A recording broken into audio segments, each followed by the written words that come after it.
Charmed Life, a radio show discussing spirituality, magic, and the unconditional love of the universe. Thanks for tuning in. And I am your host, Tricia Carr. I'm so pleased to be here with you today. It is December 2018. I'm super excited for the end of this year and for the beginning of the next. I love really paying attention to the calendar. You know, we are conditioned to it, and at the same time, it was an intuitive work, the way that this calendar was set up. It really, really was. And so I think it can be a real blessing to pay attention to it in the way that we pay attention to the seasons of the stars and the seasons of the earth. And so I'm really excited to be here with you guys at the beginning of December 2018. And welcome to the show if it is your first time. We are live every Sunday at 11 a.m. Pacific, and you can catch it on any of my social media outlets. So by searching for @Tricia Carr Charm on Twitter, I actually have two handles, @Tricia Carr Charm and @CharmedLife1111. And I'm actually very soon, maybe next episode, I will be going up live on YouTube as well. So you could go to the YouTube channel, which is youtube.com/Tricia Carr. On my YouTube channel, I actually post other things in addition to this program. So I would love it if you would subscribe, like, share, comment, review the podcast on iTunes. That's super helpful to me. And I have so much on my heart that I want to share with you today. And before I do, I want to tell you about a couple of things, a couple of announcements. First of all, I am doing a class in partnership with the Lightworkers Lab. If you are not new to this program, then you've heard me talk about the Lightworkers Lab, and you're probably in the Lightworkers Lab. This is an online community hosted on Facebook. It's founded by my dear friend and collaborator, Crystal Ann Compton. She is a spiritual teacher and intuitive channel. So you can find the Lightworkers Lab by searching for it on Facebook, and it'll come up as a group. It's a community where there is tons and tons of resources for your spiritual development and expression, and an amazing fellowship. So do go check out the Lightworkers Lab. And as I was saying, I'm teaching a class in partnership with the lab, and it is manifesting with magic. And so this is a class to help you to enhance your spiritual toolbox for connection, alignment, and manifestation. Now, this toolbox of which I speak, this is really the way that we have other systems set up in our lives, whether it's formalized education or the chores that we do in our home, the different ways that we structure our life. This is actually a story that we are organizing for ourselves. And in order to shift your life from the inside out, rituals and tools as such that I'm speaking are very, very helpful. Now, this isn't like the Harry Potter kind of expelliarante or whatever. I don't know what those words they say are.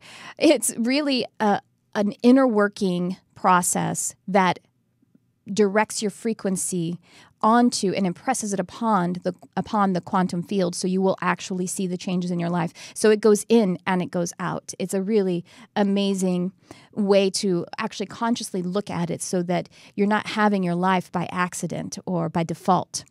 And so, like I said, we're going to be looking at many different rituals, many different tools that you can use, put in that toolbox that you have, or you can modify them for yourself, which is a lot of what I do. Anyway, so it is going to be on December 15th and 16th. It's a weekend workshop held online and live.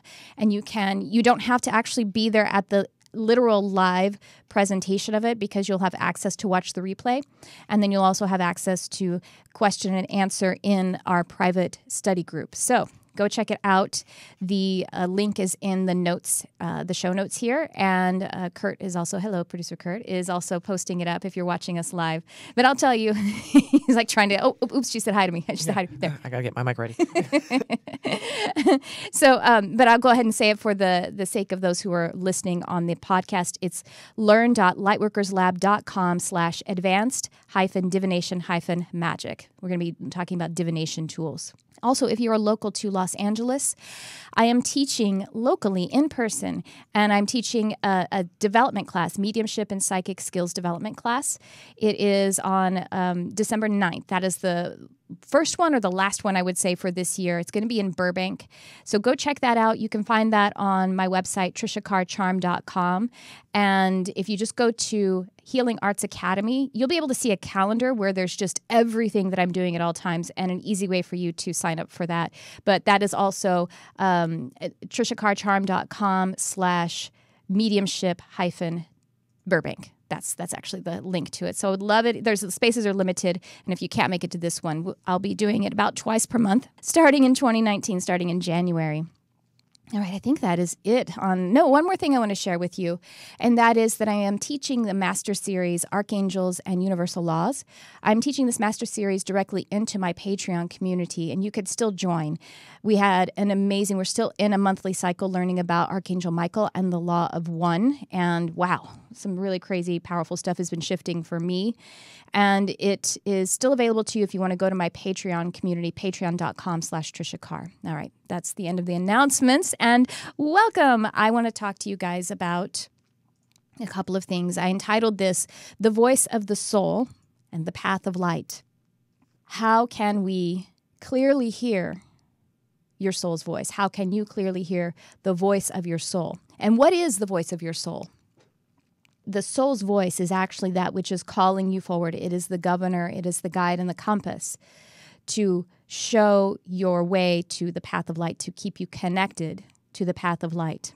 And so what I mean by the path of light, this is something that I have been using lately. These words are signposts that have been helping me to understand. I was given it by Spirit as I was studying for a meditation about connecting with that soul essence.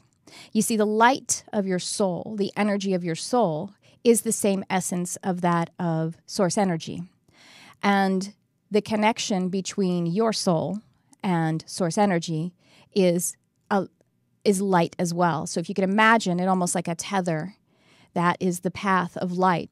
And we all are on, we can't actually be off of our path of light in the higher perspective because all is one. So even if you ebb away from your path of light, and how would you do that? You might do that when you are feeling frustrated, angry, or some kind of negative experience where you aren't feeling the hope and the connection and the eternal nature. And so it's perfectly natural, right? You could feel that in a moment. I might feel that in a second. I might get real mad at Kurt and be like, dang, I'm so mad at you. I'd be off my path of light when I say that. I would never. But, that's what I mean by the path of light. And another way to look at this is, if you've listened to me before, you may have heard me talk about the seed information. And what I'm referring to here as the seed information is again, another way to talk about the energy of the soul or the light of the soul. You see, seeds like this, let's talk about maybe an acorn. An acorn is a seed that will grow an oak tree. It's also, obviously, it falls off a tree and then back into the ground. And inside that seed is energy that is basically information that will collapse into itself, bust through that shell, and then eventually grow a tree. So that seed information, it's just energy. And that energy, as it begins to understand or enhance itself, as you may say, or become more aware, deepen its intensity of its own frequency, then it becomes something that is formed. It becomes a sprout. And that sprout, even though it's tender, is so strong that it will bust open that seed. So this information, or this inside the seed, is the same kind of information that we have of our soul. Jesus actually said that all you need is the faith of a mustard seed, and you can manifest anything. I'm paraphrasing. It's not exactly how it goes, but it's that's what the context is. And so the faith of a mustard seed, faith is that awareness of the path of light. And I like to use the seed metaphor because the seed, the information, the tree or the flower or the plant, it is going up through the soil and it is being called and is being beckoned forth by the sun. And so it's actually pursuing literal light. And that's what we are doing as well. So that's the path of light. And the voice of the soul is that which is always tuning you asking you to understand it more, to be able to place your awareness on it more deeply so that it can become form in the same manner that the sprout inside a seed is formed. And so, how can we clearly hear the voice of the soul in every day and every moment? This is something that came up for me because I was going through a period where I was feeling extreme anxiety, powerful anxiety for no real reason. I mean, I could find reasons. My lower mind, my ego mind could find reasons. But in truth, there was no reason, you know? And so it became so difficult that the questions had to be asked. I had to clear space. I had to take time, yes, but it's more about awareness. I had to be willing to see what was underneath the anxiety in order to become healthy, honestly. I mean, it was really difficult. And so we all go through periods like this. And what that is actually, in the same manner as physical illness, it isn't actually that your vibration is low. I mean, that may be the net worth that you think you're experiencing, or that it seems to be the experience, but it is actually that you are releasing. This is what you could do when negative emotions come up. You want to ask them, hold space for them and ask them what they are there to give you, because they're messengers. But you can also realize that you could pivot and see this as an opportunity. What you're actually doing is releasing. And that happens with the physical body too. The physical body, when we have injury or illness, it's actually a state of us moving forward into a new plane. Your body is off-gassing that which is no longer serving your path of light, not in a swift manner at least. And so I want to share with you an excerpt to be able to understand the voice of the soul and what is not the voice of the soul. That other voice or the block or whatever it is you may think that it is. That the two pieces of it. And I'm going to quote from a book that is actually quoting a Native American folktale. And this book is actually called Sacred Powers, The 5 Secrets of Awakening Transformation by David G. David G is actually going to be on my show the next episode. And so I thought it was only fitting because, again, as I'm reading David G's book, it's bringing forward a lesson that's aligning with everything else that my soul has been calling for me to understand. And so this is a Native American folktale, and as it's written in Sacred Powers, a Cherokee elder is sitting around a bonfire with his grandchild, teaching him the essentials of life. The Cherokee chief says, "There is a battle going on inside me," he says to the child. "It is a constant fight, and it is between 2 wolves.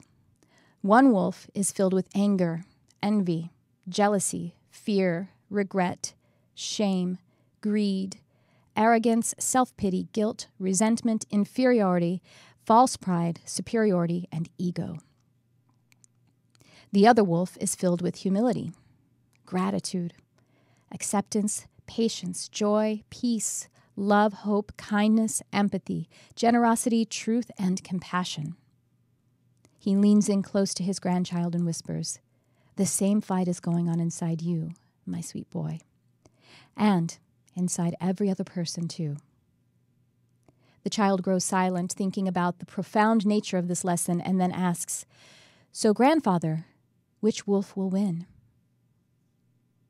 The old Cherokee smiles with a knowing look and replies, "The one you feed." And so the wolf that you feed. We have the wolf of the soul, and we have that other guy. Feeding the wolf of the soul is listening to the voice of the soul. So I know when I am being asked to lean in a little bit more closely to listen to the voice of my soul, when I have a contraction in my emotions, in my body even. You know, I feel tense. That's one way. My body will experience that. Excuse me. Someone says something and I pull my energy in. I feel judgment. Maybe I feel blame.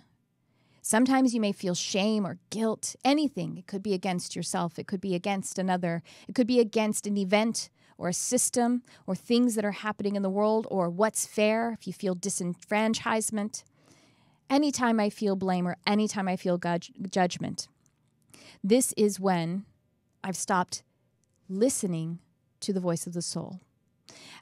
Rather, you could say the voice of the soul is getting smaller because I've started to pay a little bit more attention to that other wolf. It's really easy to start to listen to the voice of the soul, but sometimes it seems like it's not, right? It really does. But when we do pay attention and we are enhancing the feeling of judgment, feeding that other wolf, it's because we've stopped doing the work of the inner being. You see, it's your frequency that creates everything in your experience. Just like the seed's information, your frequency, your feeling state is creating everything. And so understanding that or living in that moment by moment, or even in one single moment, is actually taking responsibility. It is being aware of the fact that you are able to respond rather than feeling judgment or blame, because if you feel blame, then you are believing that you aren't able to respond. You see, you're actually putting the responsibility, you're putting the work outside of yourself rather than taking it inside yourself. So anytime that you're feeling that separateness, you're feeling judgment, then you've definitely stopped doing the work. Now, it's okay if we feel it for a moment. That's what I'm saying. Sometimes it can be just an initial reaction where it's... And I experienced that recently. I was observing someone who's in my social network. They were talking about something some new thing that they were doing, some new practice, be it professional or it doesn't really matter. And when I observed it right on the surface, I felt that, and I thought, whoa, why do I even care what this person is doing, and why does it make me feel like I want to judge them for it? And I spent some time with it because fortunately I was in this lesson rather than actually starting to fill in, that list that you do. The reason that my judgment is valid is because this person is doing this and that's wrong. They're doing this and that's wrong. And this thing that they're doing is wrong. And I have this whole case and I could take it to court. I fortunately was in this place where I could really have some clarity to step back and say, okay, that was contraction. Why do I feel that way? I sat with it a bit and I realized that what I was observing about this person, just what kept coming up from really loudly, that other wolf's bark was really loud this time because I was trying to not believe it. So as I tried to listen to the voice of my soul, the other one got a little bit louder, but it got more detailed in a way that was helpful. And so that other wolf was saying, dilettante, dilettante. Do you know what that word means? Do you know what that word means, Kurt? Dilettante? No, I it's a funny word. It sounds like another Harry Potter reference. It does sound a little British, doesn't it? Yeah. I think it's actually a French-derived word. But what dilettante kind of means is someone who's not really an expert at something. They're just kind of playing around with something and posturing as though they're maybe sort of an expert. And so that's what I was seeing. That was my judgment, or the judgment that wolf really wanted me to have about this other person, was that they were a dilettante. How dare they, say that they're doing this new thing? They don't know about that thing. And so then I took that in, and it was really illogical because I didn't. It's not like I went and sat and observed this person doing this new thing. So how could I possibly even know if they were being dilettantish? And so what that was, when I sat with it for a while, was my own fear of being a dilettante. And the reason I have that fear, I went a little deeper. I'm like, really? I'm worried about being a dilettante? Well, the reason I have that fear really goes even deeper than that, because it has to do with me trusting myself as a leader or as an expert in whatever area. I mean, many, many times along the way. And of course, that goes back to being repressed when I was very, very young. You see how that path went all the way down? And the wolf who wants to judge, the wolf is afraid of that happening again. The wolf is tied all the way back to the moment when I was a little kid and I was told that I shouldn't be speaking or something like that, or I was made fun of maybe by peers, as we all are. That's just how life is. And so the wolf's heart was really broken at that time, or the ego, you could say. And so doesn't want to experience that again. But of course, as a grown 44-year-old woman, I can realize that being made fun of by peers is not that big of a deal. I can have compassion because they're actually responding to their own pain. Or I can be very clear and objective. I'm good at studying enough and working enough and gaining enough skill to be a leader and to have clarity about when it is time to express my leadership or my expertise, you see? And so that was my issue of my contraction. That's what. But the voice of my soul was able to help me if I leaned over to that and just try to even let my logical mind say, it doesn't even make sense why I would be judging that person for what they're doing. How could I even know if they're a dilettante? Those little things actually help to edge me back a little bit more solidly footed in the voice of the soul. And so this lesson that my voice, my soul's voice gave me, obviously helped me to clear out some things that were holding me back, those limiting beliefs. I was able to give them fresh light, fresh air. And so I do know that anytime I feel judgment or blame, I've stopped doing the work. I've stopped listening for a moment to the voice of my soul. Now, it can be just an edge of it. It doesn't have to be that strong. So knowing that my frequency always creates my situations, the situation that I'm in, every time I feel contraction, every time that I feel blame, then I know that I can go within and find out what's really going on. So how can you identify when your soul is calling you? Well, you actually are always being called by your soul. The voice of your soul is always resounding. You never are not. It's this constant stream of consciousness, connectedness. Because you're being called, it isn't just, I'm looking at it in this light of when things are negative, when you're feeling a negating kind of experience. But it's also when you feel bliss. When you feel bliss, joy, and excitement and connection, obviously that is the voice of your soul resounding really brilliantly, resonating inside your being. And so that is when you're experiencing it. And then when you feel the judgment, contraction, negativity in any way, your soul is still there calling. It's just that it is on the other side of that. It's underneath, and it is really asking essentially for you to invert the voice of the ego or the voice of that other wolf. And you'll be able to connect with the truth of your soul's voice. So when you do feel contracted, you can know that your soul's voice is actually calling you to an opportunity of healing. So when you feel the judgment, it means there's something being asked to be healed. And that's pretty cool. When you're in the state of bliss, well, you're in the state of being healed. You're being aware of that higher truth of being whole. And when you feel when that other wolf is barking, it's because it's time to heal something. Now, there is also a third kind of more complex way that we might be trying to connect with the voice of the soul. And that's when we feel a superficial kind of pleasure. You see, things like addictive behaviors, they actually make things really complex, because addictive behaviors, whether I don't mean just something like drugs and alcohol, it could be behaviors, the way that you are connecting with others, whether it's gossipy kind of talk, or it could be a kind of activism that is really in the vein of blame. When I mean activism, it could be social and political activism.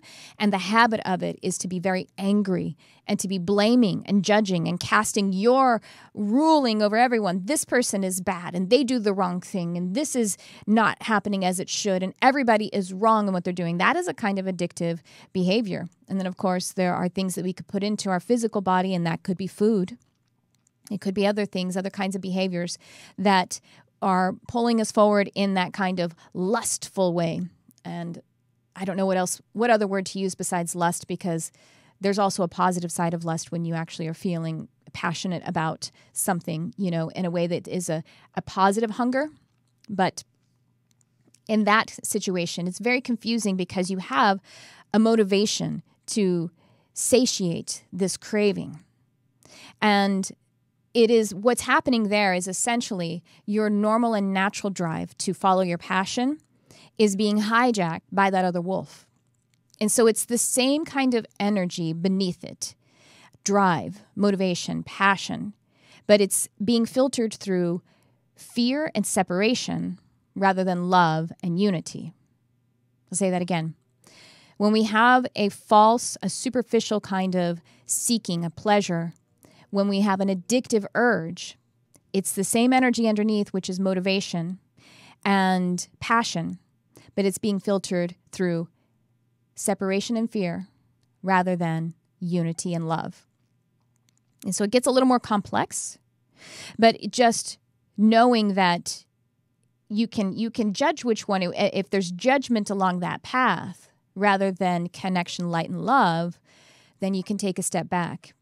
And this makes a lot of sense when you think about it, that the hangover effect of engaging in an addictive experience, the hangover always seems to produce guilt. Have you ever gotten into an argument? You got really angry and you kind of let yourself fly, and just say all kinds of things that, dressing someone down. And then afterward, even if you could justify it in your mind and you said, okay, they literally did do all of those things, and so that would lead them to be of poor character if they did those things. But then afterward, you felt guilty. And literally, if you basically get alcohol poisoning or overdose on alcohol, like really, really get drunk, and then you have a bad hangover the next morning, the first feeling that you feel is guilt. Like the body creates chemicals in that actually you respond to with the emotion of guilt. It's really interesting. So guilt is rejecting yourself. It is judging yourself. It is rejecting your responsibility in that is what the essence of guilt is. And so with something that's a little more complex, like engaging in addiction, we have an even more complex response, a hangover response of guilt. So I'm going to break all of these things down. I'm pointing those things out, and you're like, oh my gosh, feels like a big bummer. But I'm going to give you using these little signposts as clues to pointing you to the inner work of your soul light. So how can you understand the messages that are coming through from your soul? Like in that really complex situation where there's guilt or something like that. So what we can do is allow those contracted feelings, meaning like the ones that make you feel pulled away from, separate, angry, frustrated, judgmental. We can look at those and we can see them as signposts, as signs. And what those signs are doing is they're actually pointing you like a map back inside. The map is inside the soul. I'm say that again. So these emotions that we may experience that want to fulfill themselves with thoughts, as me dressing down all the reasons that person may be a dilettante, then those are actually just signposts along the road saying, go back to the map inside your soul. And so let me give you an overview of what those signs are specifically. You see these different signs. If you can come with me on this metaphor, you're trucking down the road and you pull up social media and you see this person has said this thing. Blame. I feel blame. That's the signpost that starts to show up. So when we feel blame, what that sign is telling us to do, where in the map of the soul, it's actually when, of course, all of these are when you've stopped for a moment to doing the inner work of going into your own ability to respond. And what is happening in the case of blame is that you're avoiding your inner voice out of fear of what it is asking you to forgive of yourself or of others. Much like myself, when I was saying I was afraid that other wolf was saying, no, it's scary. We don't want to go back and we don't want to feel how other people rejected us. Because just feeling it is painful again. It's false. It's not true. Because you have actually perspective. It puts us in the past. Our soul's light is actually arrested in that area, in that past area where we were rejected. And see, the higher, being advanced, more enlightened, more evolved from this perspective, you can see that the reason that those who rejected you did that was out of their own fear. And so they were suffering as well. So the ego or that angry wolf, it has false beliefs. It's wrong. It's inaccurate. But it needs a loving attention in order to bring that energy back so that you can have the fullness of connection with your own soul. So again, blame is when you are feeling a withholding of forgiveness, either for others or for yourself. And when it is for others, it's always about you. Because you see, when we've been in a situation where people have abused us, rejected us, whatever that is, they're to blame because they did what they did. But also beneath that is we actually know, and even our lower mind knows at the very base that we are responsible for where we are. And so that we actually need to forgive ourselves for being in the situation with those people. I walked with my feet over to that place where those people were doing those things. That is always deep, deep in our understanding. And so even if we need to forgive someone else, deep within that, we have to forgive ourselves too. Because we need to understand that we are empowered now, and that by being able to bring the soul's light back into itself from these situations that are arresting it, these memories, or they could be even, memories are actually created in the moment. So we could be coloring them with some other things that we're experiencing right now, but we can use those memories as ways to bring the empowerment of the soul light back in. So judgment, these are all the same energy really, but they kind of have different details to them, these different signs that are pointing us back to the map of the soul. So then when we feel judgment, this is, like my example, this is when you are feeling about someone, there are a few different reasons, but this is one. When you're feeling about someone something that you fear is true about yourself.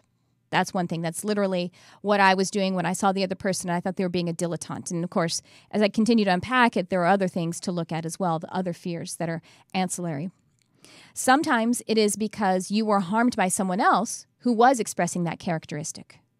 So it could be that, someone was being a snob. And so you see someone be a snob and you think, well, that person's a snob, and you want to judge them for it.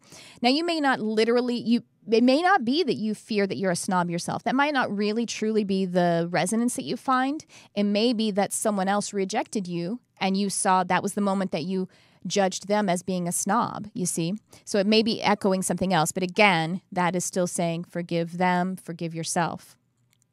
Sometimes it's because you have expressed that characteristic in the past, but it could be a much more subtle version of it, way, way more subtle. So the things that are in your field, the things that are in your awareness could be way bigger.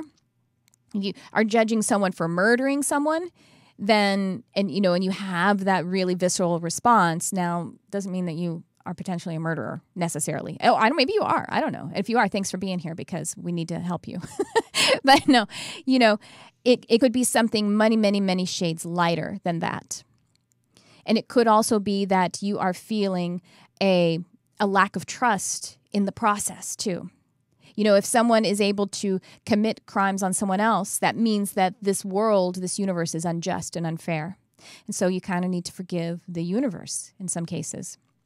At any rate, it is a fear of something that can cease to exist if you give it the attention, if you give it awareness, because that will release it. The next sign along that road that is pointing you back to the voice of the soul. Shame. Shame is about withholding compassion from yourself, because shame is about you and you, right? I am ashamed of myself. I feel shame. Now, there are times like I grew up in, we were quite broke a lot of the time. There was a lot of sickness in my family. There was anger and rage. There was also addiction, and there was a lot of abuse. And that the net result of that, and that doesn't necessarily always, because there are some families who are quite wealthy who have all of that stuff too. But a part of ours was actually poverty, really, some poverty. And being cast as, growing up in Texas, as white trash was something that I was very aware of, really afraid of, really scared of. I felt it in my mother's fears too.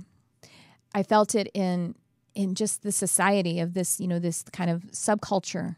You don't want to be a white trash. You don't want to be white trash, It's kind of like when you're in high school and it's like, you don't want to be a slut. Being a slut's bad. Being a slut. Oh, now you're a prude. Oh, oops. Like, how do you find the sweet spot? I don't know.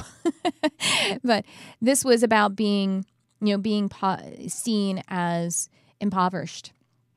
And sometimes our family would be avoiding it with trappings that were not exactly true riches, let's just say. But that was really an effort. It was really difficult. And I was really highly aware of it. And so I felt shame. That's one example of a time that I felt shame. You see, that is a shame of who I am, because my family's wealth or lack thereof is directly related to the quality of the person that I am. That is what the shame emotion has all wrapped up in there. So shame is about you and you. Shame is about withholding compassion for yourself. Obviously, anyone who would call a family a sad little 7-year-old girl white trash is withholding compassion. And so if I am adapting to a frequency of shame, then I need to go in and find a way to have compassion for myself for doing the best that I can. There's always a thread of you doing the best that you can. That's actually the path of light, too. Guilt. One of these signs that show up on the road where you're feeling guilt, and that is, covered that a little bit, but it's distrusting yourself. You've been down a path and it was the wrong one, and now I no longer trust myself. I am not a worthy captain of this vessel. Or it could be distrusting the process, distrusting another one's ability to save themselves. Now, what I mean by that is if you are, let's say, you are in a situation where you might be able to give someone a promotion at work, and you know this person really, really wants it, but you can feel that it's not the right decision for that person. But you care for them, you have compassion for them, but it's not the right decision for the company, and that's just your responsibility. But you feel guilt. You feel guilt by rejecting them. You may feel guilt because you're rejecting someone who really wants to date you. Who knows? When you feel that guilt as in response to someone else's experience, it is asking you to trust the process greater and to trust that they are capable of doing their own work. And that's actually kind of an urge to be codependent. And you may be like me, and that's my flaw. That's how I edge on that scale of either narcissism or codependency. I edge to the codependency. It's no better than narcissism, even though we throw that around like it's the big evil. Codependence is just as bad. And so that's what guilt is asking us to do, to trust ourselves, to trust the process, and to find a way to pull in that everyone is doing the best that they can and that the universe is always working for me. So how the soul's presence is your inner compass for the path of light. I told you what the path of light is. I told you what the seed information is, and the seed information or the light of the soul is connected to. It is the strong and sure path of light. And I want to just mention that as we are noticing these things, there is a difference between judging someone and recognizing that there is an imbalance in an exchange of energy. So it's not to say that you shouldn't break up with people and you shouldn't fire people and you shouldn't say this isn't working for my situation, because that comes along sometimes when there is an imbalance in how much energy you are giving and how much energy is being given back to you. Situations can provide that.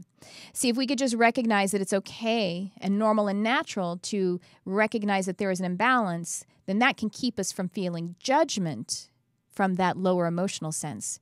And it will actually free us up. It'll give us clarity to move forward into a decision that will be better, resonate more with your path of light. So it's good to acknowledge it. It's good to acknowledge when there is an imbalance of energies, and bringing awareness to it can head off that judgment. So I asked Spirit if it's possible to eliminate blame and judgment by when that twinge comes up, just to remember to look inside.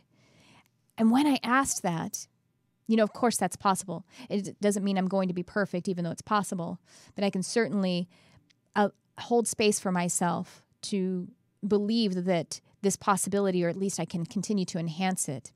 But as I started to imagine seeing those signposts along the road, I see blame and I go back into the soul and I say that's not necessary. What is necessary is finding my soul's voice. But my ego, that other wolf, he started to say, hey, if you stop feeling blame and judgment, then you're going to become less human. My ego, that wolf, he barked and he said, if you do this, you're not going to be able to relate to others anymore because that's what everybody else does. That's how humans are. He said, when they come to you and they're feeling judgment and they want you to talk to them about this way that you're judging and blaming others, if you don't match their frequency, essentially, if you don't join them in that, then you're going to be rejecting them and you're not going to be having compassion for them. You see? And then the ego said, and you will make them feel judged. You see? But I was onto it. I was sniffing it out, that wolf. He was wrong.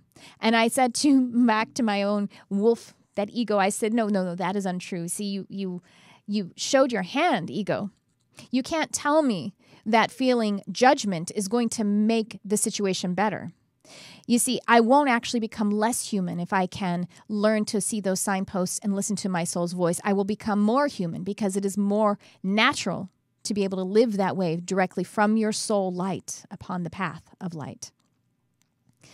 If someone comes to you with these feelings of blaming and judging others, you can have compassion for them without joining them in their frequency. And actually, if you can hold compassion and an awareness that isn't blame without you don't even have to say the words. You don't have to say, you're wrong. Don't be judgmental. No, obviously that's not it. That is being judgmental about someone being judgmental.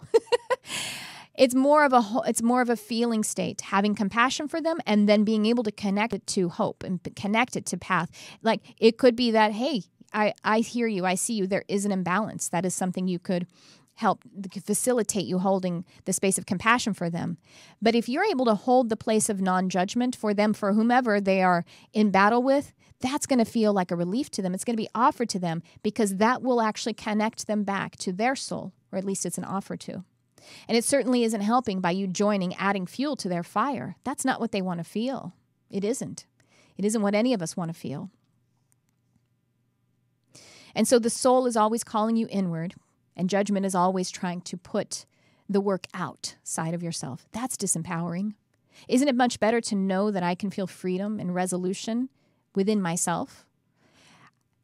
If I believe that I can only feel happy when other people change, when the situations change, well, then I'm very, very small and I'm disempowered and I don't have any ability to respond. And so it does come down to the wolf that you feed, and we have that power in every single moment. And what's really awesome about that is that not only does your outer reality start to shift when you're able to enhance the inner world, but you just feel better in the moment. You don't even need the perfect job or the perfect mate. If you can feel freedom in this moment, if you can feel clarity and empowerment. So that is our show today. I thank you so much for joining me, and I just want to remind you to go into the light of the soul, enhance that connection. It doesn't necessarily take time. It takes awareness. It takes permission. And I will see you again next week. We do have David G on. Check out my website, triciacarcharm.com, for my services and all the classes that I have there. And I will see you again next week. Thanks for tuning in. I love you, whoever you are.